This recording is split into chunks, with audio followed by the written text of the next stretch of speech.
You guys, welcome back to my channel. You guys already know we are here to talk about the Nicki and Cardi B drama in more fucking detail. If you guys are interested, then stay tuned.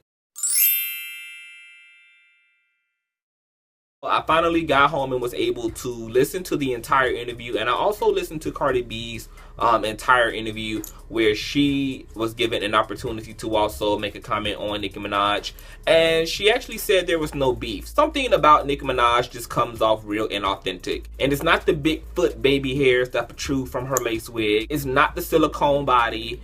It is just something about the way she just bees that just screams, I am a fake ass bitch. As much as I want to like Nicki Minaj and I try to like Nicki Minaj as a person, something in my discernment would just not let me buy into whatever it is Nicki Minaj is good at selling people. She is a great rapper. She is a great MC. I love her music, but I'm not a fan of her persons. I thought she said some really significant things. Her hiatus from social media is something that I think it really should be taken heed to by everyone. I think sometimes we don't know just how fucking engulfed and overwhelmed we get just simply by participating in social media. Even if you're somebody who doesn't do a lot of posting, but you do a lot of scrolling, and this is where you get your news, your entertainment. There's something very seductive and almost aggressive about social media. It kind of does suck the life out of you, and you really don't realize how much time and space social media takes up in your life until you pull back. And when you pull back far enough, for long enough, there is a space that you realize is really beautiful and tranquil and harmonious. And that space is not really present when we are very active on social media. So when she started talking about her album and how she just pulled back off social media, she got in the lab, she felt so refreshed, and that even at this point she doesn't even know if she wants to remain consistent on social media, because her time away from social media was so productive and healthy for her soul, for her spirit. It rejuvenated her and it allowed her creative juices to really flow, and also she didn't want to be influenced by what maybe other people were doing. And so I thought that was really key. This generation of people, like, we're way too connected and we try to accomplish way too much through social media. Sometimes we just forget to live our fucking lives and to make just as much of an effort to be present in our 3D physical material life as we do our virtual lives, our virtual reality. Now, when it got to the Cardi B situation, to me it really came off as Nicki Minaj wanted to really talk about the Cardi situation, because the way that the interviewer kind of segued into that, Nicki Minaj had an opportunity to really just skim through it, skim over it, and to make the least amount of statements. But instead she didn't. She really wanted to stop right there and make it her business to really sit in that and to tell us about how Cardi B hurt her feelings, because Cardi B had not said one likable thing in her opinion until a recent interview where Cardi B finally showed some genuine fucking love. Now, this is the part where Nicki Minaj just makes me sick to my fucking stomach. Nicki Minaj is so full of fucking shit. Like, the fact that you had the audacity, Nicki Garbage, to cry over a bitch that you have subliminally took shots at since Cardi B has been in the fucking game is really boggling. And the fact that you think people can't see through your gots to be glue, people can't see through your gorilla snot lace adhesive, is really fascinating to me.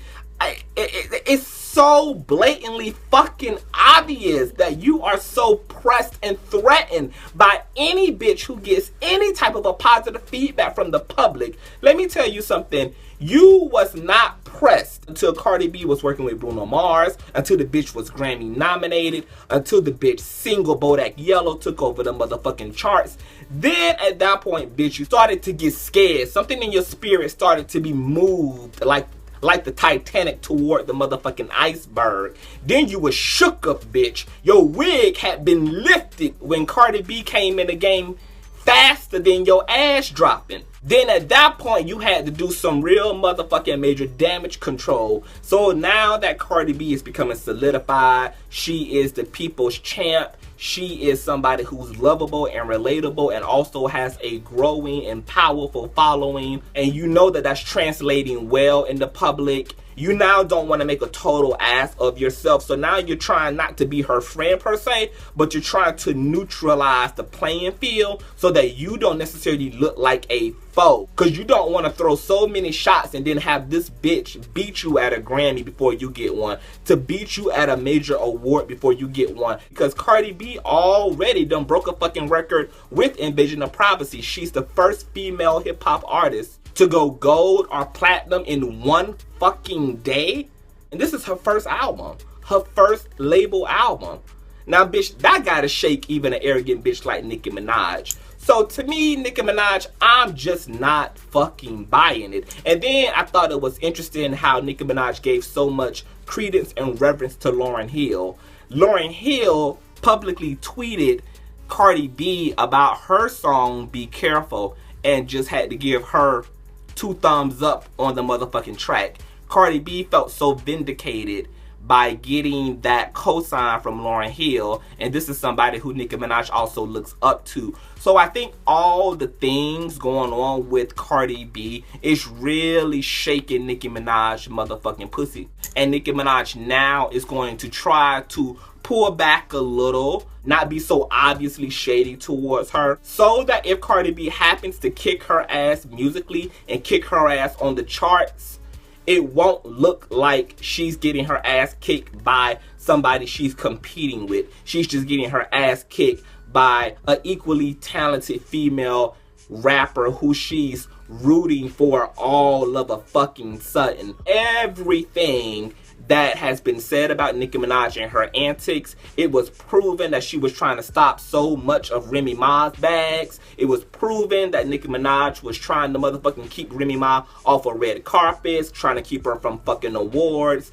I mean, the hate has been real. And my grandma always said that if you happen to find yourself in a lot of conflict, at some point you have to consider whether you are the motherfucking reason for the conflict. So the fact that you have had conflict with Lil' Kim, you've had conflict with Remy Ma, you have had controversy with Cardi B, Nicki Minaj, nobody is going to get me to believe that you are fucking innocent. You are a part of the problem, and because you're pretty and because you're actually talented, there are lots of people who are willing to give you the benefit of a doubt, but pretty don't faze me because I hung with beautiful bitches all my life, and I know how scandalous, fucked up, and sick in the head some of the wealthiest, talented, most beautiful people can fucking be. So beauty and talent don't mean shit to me in terms of the condition of a motherfucker's soul, the condition of a motherfucker's consciousness, the condition of a motherfucker's mind. That shit does not blind me. That shit blinds a lot of other people who were not privileged to sit at the popular people's table, but I was a bitch who sat with the popular kids. I know from being on the inside just how fucked up the popular kids are. So your talent and your beauty, it don't faze me, baby girl. You got some fucked up shit with you. You need to go visit the Wizard of Oz and get him to give you a heart and a soul like the fucking Tin Man, because you are as empty as a real fucking Barbie, bitch. You are empty on the inside, and you need a Yonder to clean that shit up. Now, I did take it upon myself to go and listen to Chun-Li and Barbie Tings again, because upon first contact, I didn't like it. I wasn't feeling either one of the songs. I said, let me play it on good speakers. Let me jam out to it and really, hear it for the second time. Because sometimes songs don't really hit you the first time around. I don't like them the second, third, fourth time around. I don't like Barbie Tings or Chun-Li. I like the ghetto Nicki Minaj. I like the pink print Nicki Minaj. I like when she raps like over ghetto trap beats and she's doing like the pretty girl gangster thing.